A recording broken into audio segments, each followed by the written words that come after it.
Hey everybody, it's Jason Blaha here, and I have a subscriber who has a question which I'll flip in here for you, and it's a little complicated because this person is starting to be bothered because his friends are starting to feel like he has an eating disorder. He's getting kind of tired of trying to consume so much protein, the fact that everywhere he goes he feels like he has to have some sort of protein in his meal to reach his intended numbers, and he had a couple questions about it.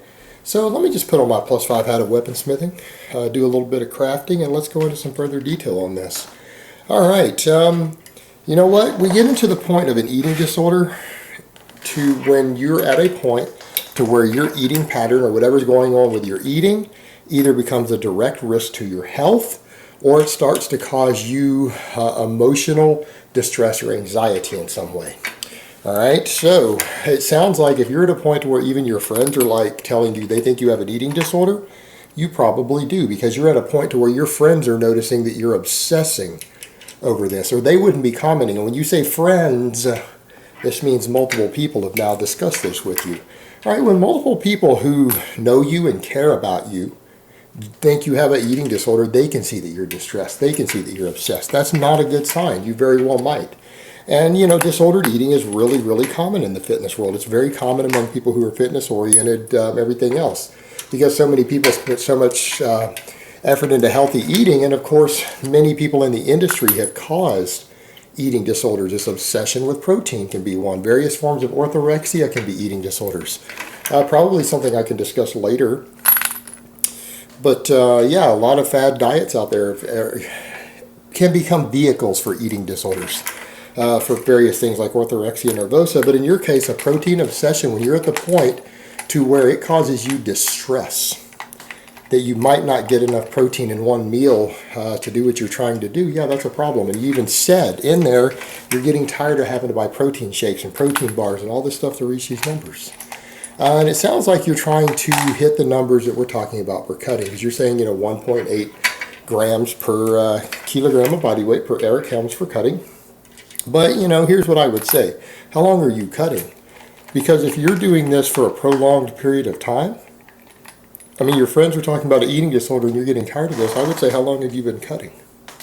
How long has this been going on? And if you started at a slightly higher body fat, it's not necessary to get as much protein. And if you've been cutting a long time, long enough for people to notice this obsession and for you to be getting tired of it, again, you probably didn't need as much protein as you thought you did. You could have gone towards the lower end of the scale when you were heavier, which is, again, 1.5 grams of protein per kilo of body weight.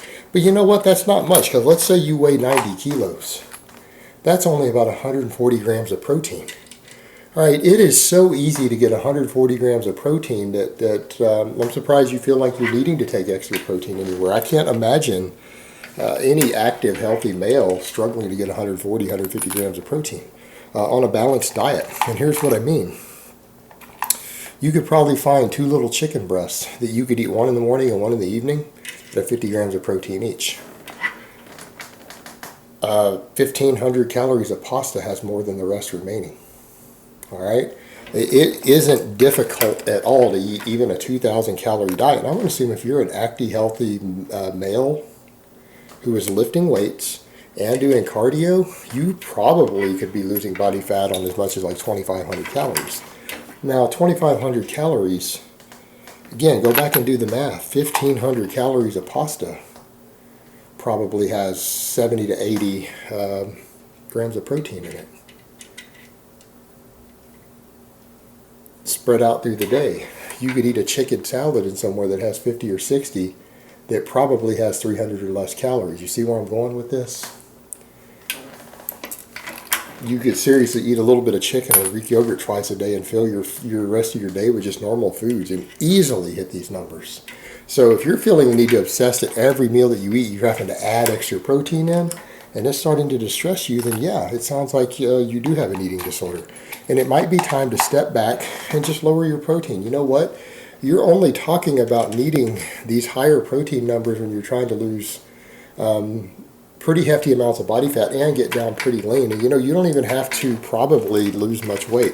You've been cutting a while. I'm going to assume you're at a healthy body fat. Why don't you just recomp for a while? Which doesn't require as much protein. Like you said, 1.2 grams of protein per kilo of body weight. That's easy. That's easy. You probably wouldn't even need to track your protein to hit that. And that will let you get rid of your obsession. I mean, as long as you know that you're eating a little bit of lean animal products every day and you're eating mostly whole foods, hitting those sort of numbers, again, you'd probably be eating 2,800 calories, 3,000. Again, most active, healthy males can probably recomp in that range. 3,000 calories of mostly whole foods, it'd be almost impossible unless you were going like raw vegan or something, or completely vegan. It would be impossible for you to not get 140, 150 grams of protein there. All right, it would be almost impossible. You would actually have to go out of your way to do it. So I might recommend that you step back so that you don't have to obsess about it and worry about the cutting process. Why don't you just lift and recomposition and stay at the same body weight for a little while?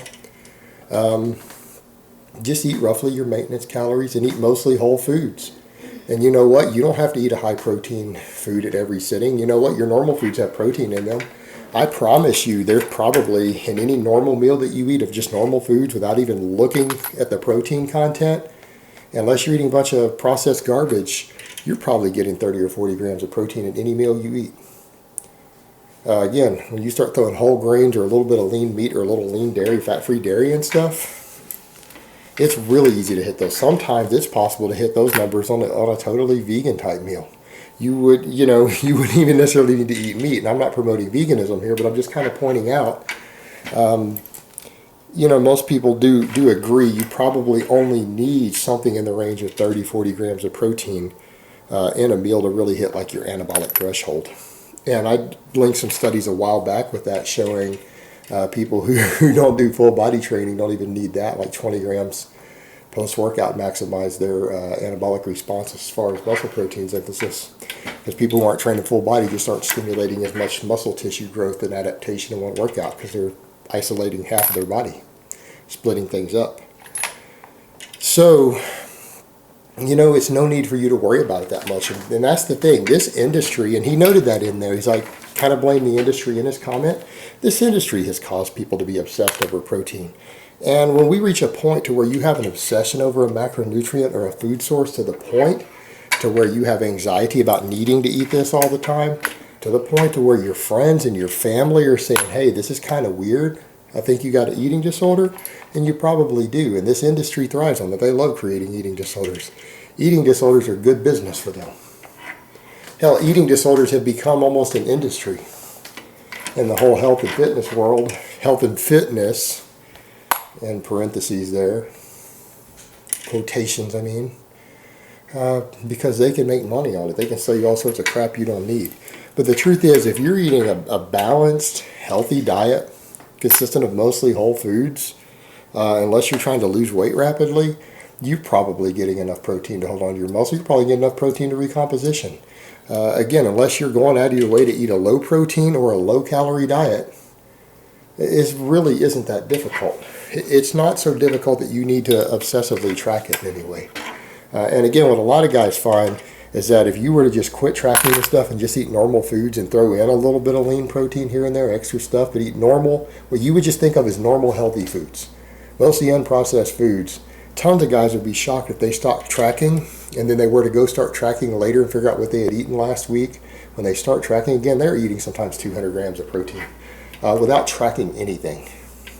As whole foods in general just tend to have more calories in protein anyways, meaning they tend to have a high protein percentage in their calories no matter what you do, as long as you have a varied enough diet so that you don't get too many of just the purposefully low protein foods.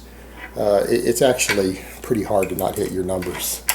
And you certainly shouldn't need to get protein shakes for it. And like I said, if you don't want protein shakes, you're like, I'm tired of having to buy these things and mess with these things, then don't consume them. Don't worry about it. Just eat food. Again, don't let this obsession dictate how you live your life, and don't let it control your emotions. And if it is doing so, that's when you probably need to go talk to a counselor. But then again, you know what? Probably half the people out there in the fitness world probably need to see a counselor for one reason or another.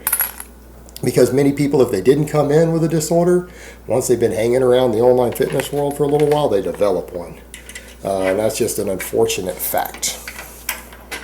All right, guys, but that's really all I have to say on that today. I hope it's been informative, and I will talk to you guys next time.